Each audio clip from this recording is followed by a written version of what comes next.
नमस्कार, जय हिंद। आप सभी का फिर एक बार बहुत बहुत स्वागत है हमारे इस चैनल पे। और आज का ये जो वीडियो होने वाला है वो काफ़ी बेसिक्स का होगा। उसमें आज हम डिफरेंशिएशन पढ़ने जा रहे हैं। अभी बहुत सारे स्टूडेंट्स ने मुझसे ये डिमांड की थी कि डिफरेंशिएशन जो है वो समझ में नहीं आ रहा है, इसलिए आप उसके वीडियोज़ जो है वो बनाइए। तो आइए आज से डिफरेंशिएशन की सीरीज़ जो है वो शुरू करते हैं। हमारी गणित बैच की एक सीरीज़ जो है वो चल रही है, वो चलती रहेगी। और साथ ही में एक बेसिक मैथ्स के वीडियोस जो हैं वो भी इस चैनल पे आते रहेंगे, ताकि किसी का अगर बेसिक मैथ्स क्लियर ना हो तो वो भी क्लियर हो जाए।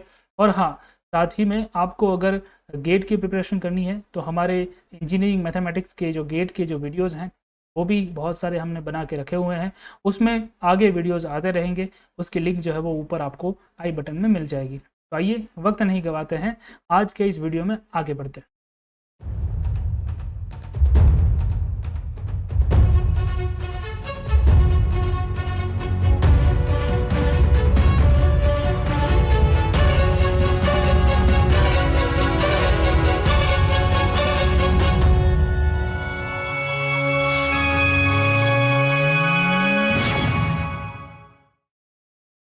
तो चलिए दोस्तों, आज हम समझेंगे डिफरेंशिएशन का कॉन्सेप्ट।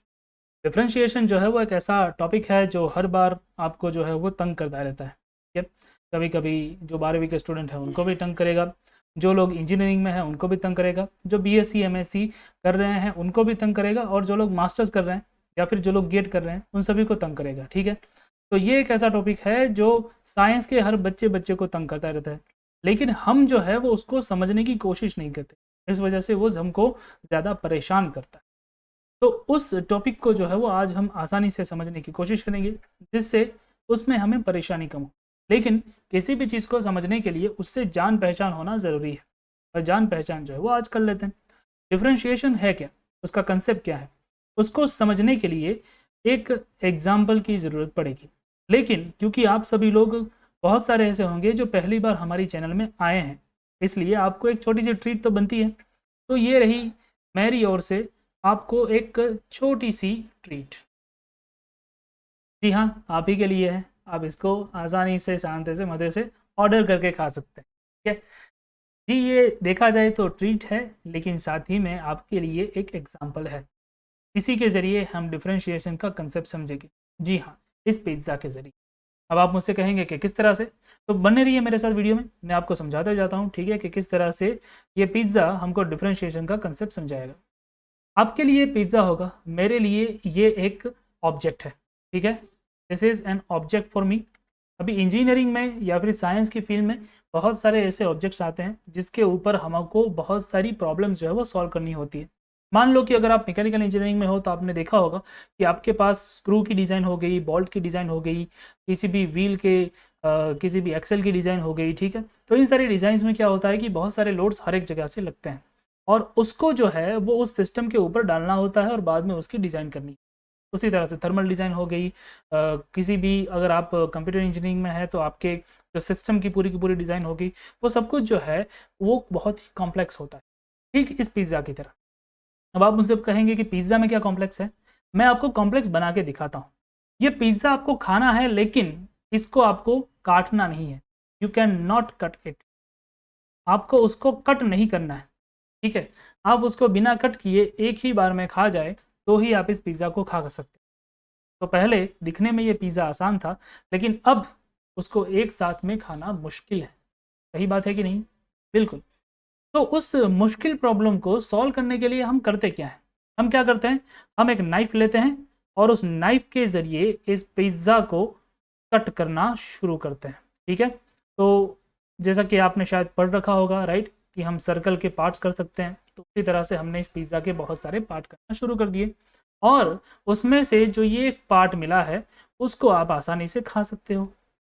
बिल्कुल सही बात है, यही करते हो ना आप, और कुछ करते हो नया? बिल्कुल नहीं, और कुछ नया नहीं करते हो, आप इसी पिज़्ज़ा को खाते हो, राइट, इस पीस को खाते हो।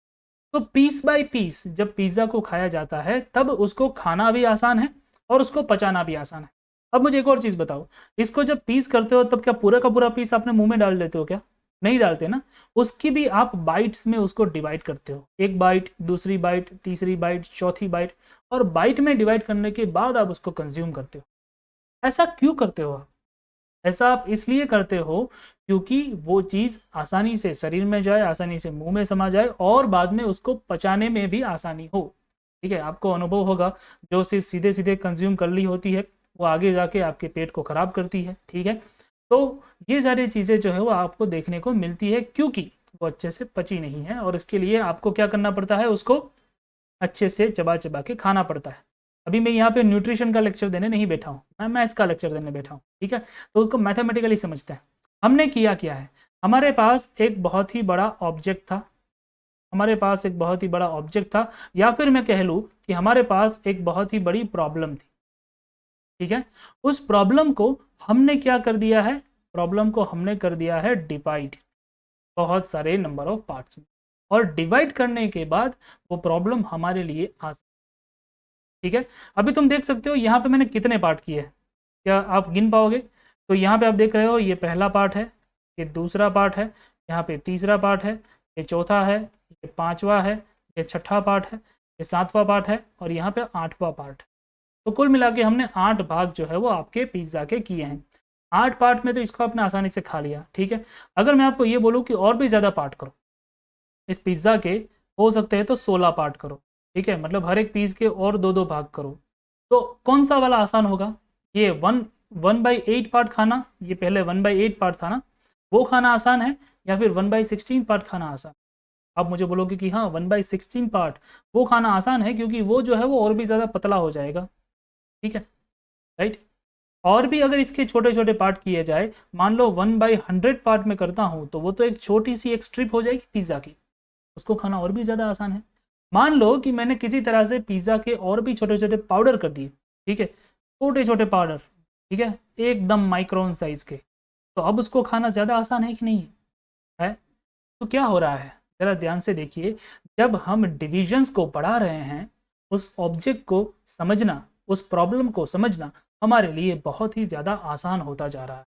और इसीलिए यहाँ पे कंसेप्ट आता है मल्टीपल डिविजन्स का, मल्टीपल डिवीजन का, या फिर कह सकते हैं कि छोटे छोटे छोटे भाग में चीज़ों को विभाजित कर।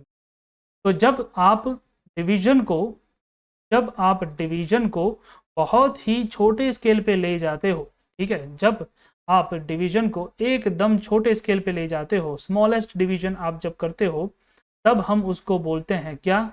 तब हम उसको बोलते हैं डिफरेंशिएशन। तब हम उसको बोलते हैं डिफरेंशिएशन। तो डिफरेंशिएशन और कुछ नहीं है बल्कि डिवीजन ही है, लेकिन वो डिवीजन जो है वो बहुत ही स्मॉलेस्ट स्केल पे हुआ है, बहुत ही छोटे छोटे भाग में उसको हमने डिवाइड किया है। ठीक है, राइट। तो हमने इतना छोटा छोटा छोटा छोटा छोटा छोटा डिवीजन किया है कि आपको सिर्फ उसके छोटे छोटे पार्टिकल दिखेंगे और उसको आप आसानी से समझ पाओगे। तो इसकी ज़रूरत कहाँ पे पड़ती है? इंजीनियरिंग में इसकी बहुत ज़रूरत पड़ती है, साइंस में उसकी बहुत ज़रूरत पड़ती है। हम जनरली करते क्या है कि मान लो मेरे पास एक जो है वो छोटा सा ऑब्जेक्ट है, इस तरह से कोई क्यूबिकल ऑब्जेक्ट है और इसको मुझे डिज़ाइन करना है। मान लो कि इसके ऊपर बहुत सारे जो है वो लोड लग रहे हैं, इस तरफ से एक लोड जो है वो लग रहा है, इस तरफ से एक कोई लोड जो है वो लग रहा है, ऊपर से कोई लोड जो है वो लग रहा है। ठीक है, तो ये सारे के सारे लोड मैंने अलग अलग नाम से दिए। अभी इसका अगर एनालिसिस करना है तो हम इंजीनियर्स क्या करते हैं, इसको हम डिवाइड कर देते हैं और उस डिवीजन को हम बहुत ही छोटे छोटे स्केल पे ले जाते हैं। ठीक है, मतलब कि ऐसे कह सकते हैं कि डिवीजन को बड़े स्केल पे ले जाते हैं। ठीक है, मतलब बहुत ज़्यादा डिवीजन करते हैं और उससे हमको जो पार्ट्स मिलते हैं वो क्या मिलते हैं, बहुत ही छोटे छोटे मिलेंगे।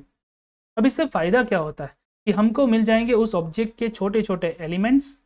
ठीक है, और उन छोटे छोटे एलिमेंट्स के ऊपर हम यही लोड्स लगाएंगे, हम ये डब्ल्यू लोड लगाएंगे, हम ये एफ वाला लोड लगाएंगे, हम ये पी वाला लोड लगाएंगे और चेक करेंगे कि वो छोटा सा एलिमेंट सस्टेन कर पाता है क्या नहीं। ठीक है, ये जो छोटा सा एलिमेंट है, कैन इट सस्टेन और नॉट।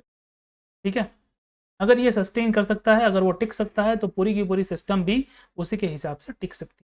ठीक है, तो एक एलिमेंट ले लो, दूसरा एलिमेंट ऐसा ले लो, तीसरा एलिमेंट ले लो, उन सभी की इफेक्ट को जोड़ो और हमको मिलेगा का सोल इफेक्ट। ठीक है, तो हम खाने में भी तो वही करते हैं ना। खाने में क्या करते हैं कि आप जो है वो छोटी छोटी बाइट्स जो है वो लेते हो, ठीक है, और उन छोटी छोटी बाइट को इकट्ठा करते हो अपने पेट के अंदर और क्या करते हो, उसको आप जो है वो वापस से जोड़ते हो।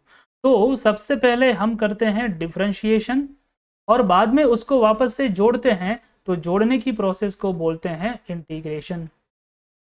जोड़ने की प्रोसेस को हम बोलते हैं इंटीग्रेशन। तो डिफरेंशिएशन और इंटीग्रेशन दोनों एक दूसरे की ऑपोजिट प्रोसेस है। Same as plus and minus, जिस तरह से एडिशन और सब्सट्रैक्शन एक दूसरे की ऑपोजिट प्रोसेस है, वैसे ही डिफरेंशिएशन और इंटीग्रेशन एक दूसरे की एग्जैक्ट ऑपोजिट प्रोसेसेस है।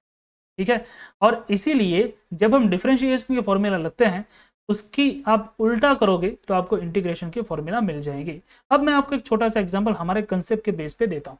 ठीक है, आपने ये पढ़ रखा होगा कहीं ना कहीं पे, अगर आपने डिफरेंशिएशन पढ़ा है तो, कि differentiation of a constant number is always zero. ठीक है, आपने ये पढ़ा है। ठीक है, लेकिन ऐसा क्यों होता है? ऐसा सवाल आपने कभी किया है? अगर किया भी होगा तो आपको जवाब शायद नहीं मिला होगा। आज मैं आपको जवाब देता हूँ ऐसा क्यों होता है। मैंने आपको समझाया कि डिफरेंशिएशन है क्या। डिफरेंशिएशन है किसी भी चीज़ को छोटे छोटे भागों में तोड़ना।